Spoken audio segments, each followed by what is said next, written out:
TipTut.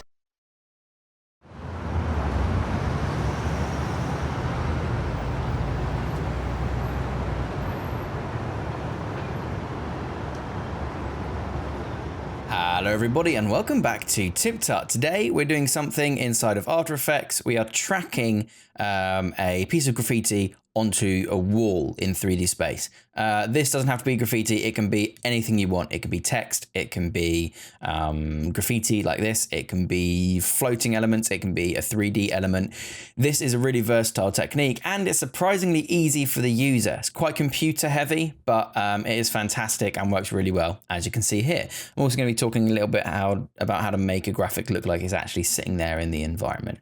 So let's just dive right in then. The first thing you're going to need is a piece of footage. Now, I went outside where I work and just shot this on a grungy looking wall in order to put some graffiti on it. What you need to take into account when you're making that footage and taking it is things like lens flares and motion blur, objects passing in front of the plane in which you're going to put your object on. Those things really confuse motion tracking. So you really need to do this on a piece of footage that has been shot with the intention of it being motion tracked. Having said that, you can do it on sort of any old footage, but results will vary. Shoot the footage with the intention of tracking it, essentially. But in any case, you can just go online and find some stock footage if you don't have any. What I've got here is my source piece of footage. I'm going to create a composition from that selection, and that leaves us with just my bunch of footage here. Now, for the sake of the tutorial, I'm only going to do a really short clip, just so it doesn't have to render. I'm just going to do let's do 4 seconds. So I'm going to trim my comp to that work area. And with your video selected, you need to go up to animation and then track camera. This will automatically start tracking, but there are some things I want to talk about over here. Now I've just hit cancel so that it doesn't analyze without us. And I'm going to talk through the properties here. The first one is shot type, and this determines, or you're telling the computer what's in the shot. Basically, you've got a fixed angle of view. That means that the shot's looking kind of at one sort of subject. It's not moving, panning up and down, zooming around, that sort of thing. It's telling the computer this is going to be in roughly the same area. You've then got variable zoom, and that's for content that does sort of zoom in, zoom out, and scale and change position and things like that. You can also specify the angle of view. For most of the footage, because you're going to be tracking something, you're probably going to be looking at an object, fixed angle of view works just fine. You've then got showing your track points. You can leave that on. You can choose render track points if you really want to render them, but most of the time you're going to leave it off. And you can change the size of the track points and targets. That's purely for you, and that'll make sense once you see them. Under advanced, there's a few options which are really good to tweak. The solve method auto detect is probably your best bet for most scenes. However, there are things like typical, which is shooting a sign, a big flat area, and a place where you'd expect motion to need to be tracked. Okay, sort of one object in its own scene. Mostly flat would work well for this one because the scene is mostly one flat wall, and that tells the computer how to analyze that piece of footage. And tripod pan speaks for itself. It is a pan on a tripod. I'm going to set it to mostly flat. Okay, and then I'm going to hit analyze. And now in the background, you'll see it will initialize and start analyzing. This will take a little while, especially considering this footage is actually 4K. So there's a lot to actually analyze. It'll tell you that it's initializing, and then you'll see here frame 1 of 122 is done, and now flip between percentage and amount of time remaining once it's calculated how much time it will actually take. So I'm just going to fast forward through this bit. Bear in mind, you're not going to lose anything. I'm just skipping these next 2 minutes. Okay, once that has finished analyzing, it's going to solve the camera, and that basically means what it's doing now is generating a fake camera within After Effects, which is going to be pointing and referencing all of these areas. So you'll notice now that when I hover over this scene, I get a target, and this target does actually change angle depending on where you place it in the screen. You'll also notice that if I hover between many of these points, it's quite hard to see on this footage, but there's a little bit of a triangle that appears between all the points. And what this means is it's using those 3 points of reference to determine where in the scene it should angle and place this target. And if I scrub through just quickly, you'll notice that all these little points, they change and move with the scene. So say, for example, I want to place a piece of graffiti on this wall, which I do. I can choose 3 points, which I think are going to work quite well, and left click. This then creates and selects those 3, which you can then tweak if you want to. But what we're going to do is right click and choose create solid and camera. And what this does is it generates a camera that basically tries its best to understand what your physical camera movements were. So now it's sort of rendering this area as 3D space as best as it can understand. Now, if I go, for example, to top view, you can see what I mean with that.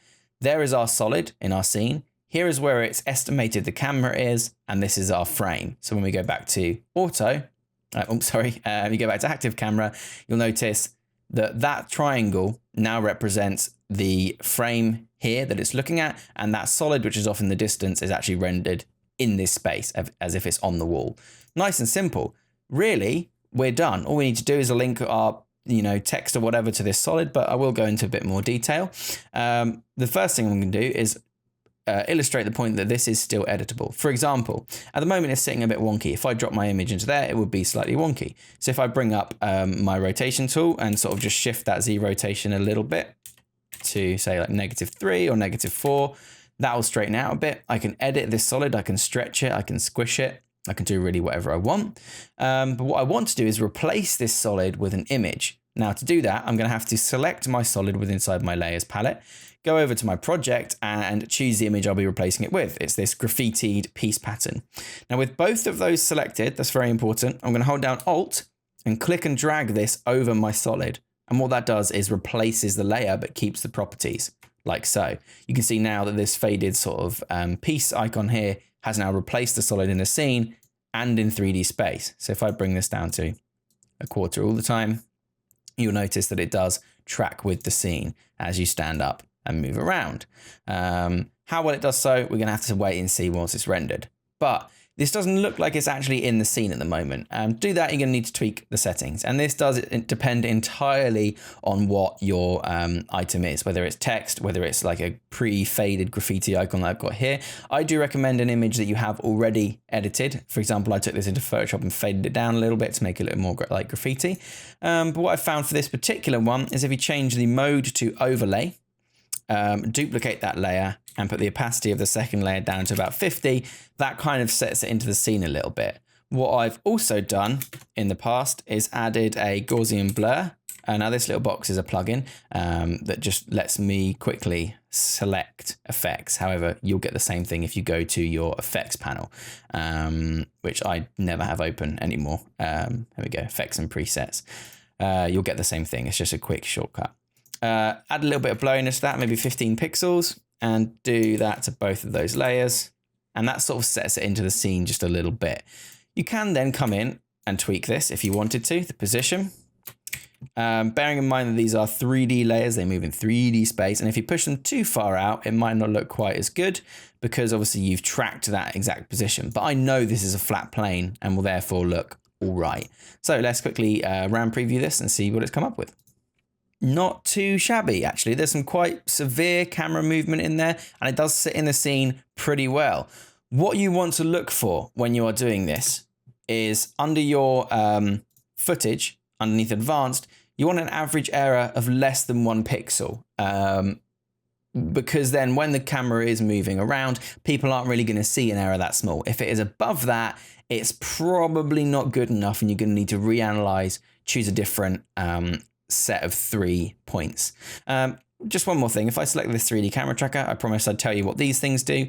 These don't affect the render in any way, unless of course you've got them as rendered. These just physically increase the size of the visual elements to help as a guide for you whilst you're setting up the scene. Okay, it's as simple as that. But really, that is all there is to it. It is a really, really easy technique. So I hope you guys found this useful. If you did, let me know. I can do more of this sort of stuff. If you have any other questions, feel free to get in touch in the comments below. Or probably better for you is over on the Discord channel, which is also a link in the description below, because I tend to answer people a bit more on there because they're nicer, because YouTube comments can get a bit cruel. So thank you very much, everyone, for watching. Hope you enjoyed it, and I'll see you all next time.